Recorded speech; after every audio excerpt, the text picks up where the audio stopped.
Ancestors of Dover, actually. We used to be in Belgrave Road in the chapel. Lots of our workers making for us lots of little bits of memorabilia that you'll find up at the castle through English Heritage and various other sites. We are historical product manufacturers, which is what I now do as opposed to genealogy, because unfortunately the internet has killed that as a profession. So that is Ancestors. Part of Ancestors, we have a number of different trademarks, one of which is, and this is what I'm going to talk about tonight, not the company as such, but Crowns and Regalia, which is a brand of ours. We are royalty experts. We're the largest supplier to the Tower of London. We make miniature crown jewels, but we also have full-size replica crown jewels that I go around the world cruising. Sorry, I haven't been cruising in that way, but going on cruise liners such as Cunard, and talking about the crown jewels, because the jewellery that I produce, or we produce, is actually sold on Cunard as well as in many, many other historical places. So, Crowns and Regalia. It's not a company that I set up. It's been going on for, gosh, that's done it automatically for me. Been going on for many years, and has actually a lot of the products being featured in productions, such as you've got Keith Brannan, I think, there in a production of, gosh, I always forget, Henry V. You've got, sorry, I missed it there. Do you remember this? The Hustle with Mickey stealing the crown, stealing Cullinan wine. We've been with Young Victoria.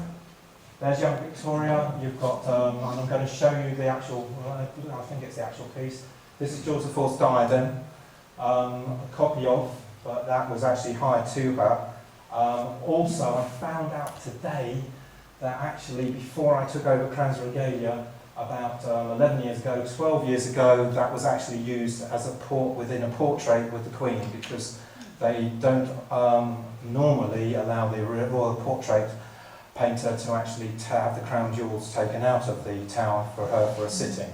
So they use what we have. The sceptre on the right, I've actually brought along with me. You'll notice it doesn't have Cullinan 1, which we'll talk about again later, and we'll show that and as to why. And the Imperial State Crown does not have Cullinan 2 in the front. It has the sapphire, which is now on the back. And one of our other films, which, gosh, it goes to. That was Johnny English, if you saw, with crown jewels that he was wearing, and I brought this along. That actually are the crown jewels, and I don't own those, but they were part of the Crowns and Regalia. Miniature crown jewels. You actually saw some of the crown jewels there. This is what we make.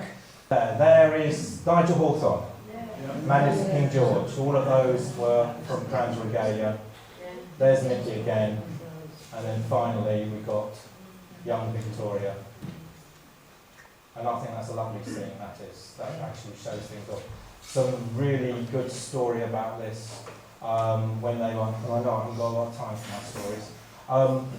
They bargain, the movie people do, when they want to actually hire these things out. That actual Imperial State Crown was made by a company on behalf of Swarovski Crystal, and because they were sponsoring the movie, and they hired a number of pieces from us, but they didn't want to hire an Imperial State Crown because it wanted to be all Swarovski Crystal.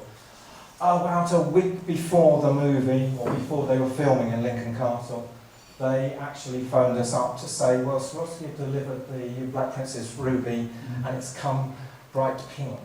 Can we borrow yours? But we've made it the whole crown slightly smaller than the original to fit Emily Blunt's head, and so if we use yours, we're going to have to shave it down. So we had to have a new one made and sent to them. They then found that the sceptres didn't arrive, and they flew a helicopter to Folkestone to actually pick them up, and I charged them a fortune for it. These are all replicas. I no longer own them. They're out in America at the moment. So let's see. Hopefully we are going to be able to control it now. So we come to Edward the Confessor. This is where the crown jewels all started, and from Edward the Confessor, almost everything that now carries out on through the ceremony is the same as 900 odd years ago. And you can actually see through his seals. We actually have a sceptre with a dove, and there's a sceptre with a dove, with a sword, ceremonial sword. Again, you've then got another sceptre with a cross, and you've got holding the orb. And there's the evidence. The actual original pieces, as we know, haven't survived, which we'll go through as well. And there again, the Bayeux tapestry. This is Edward the Confessor, but actually you see then Harold himself holding the orb as well. Again, you see the actual ceremonial symbols. And then we come to what ends up happening. You've got, in between time, you've got King John, who supposedly lost the crown jewels in quicksand. Whether that happened, if they did, how do we go and reproduce them? How do we still maybe have the sapphires from Edward? I don't know. Is it just a story? You've got them being pawned and then being brought back again. And then you've got Charles I, and poor thing, what happened to him, being beheaded, and Cromwell coming along, being remade. Now, this isn't what we now have. The crown is different. The orb is not going to be the same, but parts are. So there is Charles II in all his regalia. And then we move on to the last three coronations. I'm going to go this through quite quickly. Hopefully it's not going to move on from me. And it does. So you're seeing the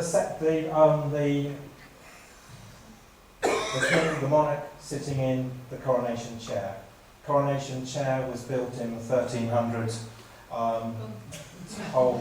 There we go, look, oh, Kane, look. At least we're keeping you all awake. Built for stone and spoon. Yes, and then they're going to take it back away from us. And we'll win Scotland, we'll get it back. Oh, sorry. And there's our wonderful Her Majesty Lichfield painting, I believe. Her Majesty, 2 weeks prior to her coronation, she actually had the coronation crown at home, and she practiced every day walking with it. Heavy, you try walking with it.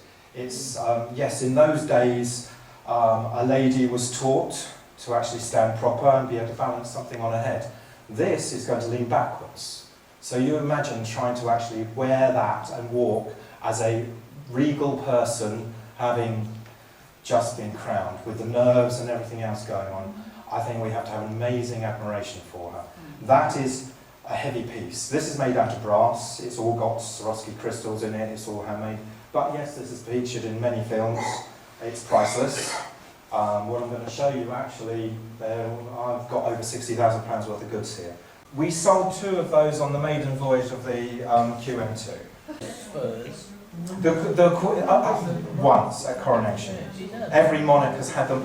They won't have been on long. It's on, off. It's just ceremonial. Have to finish.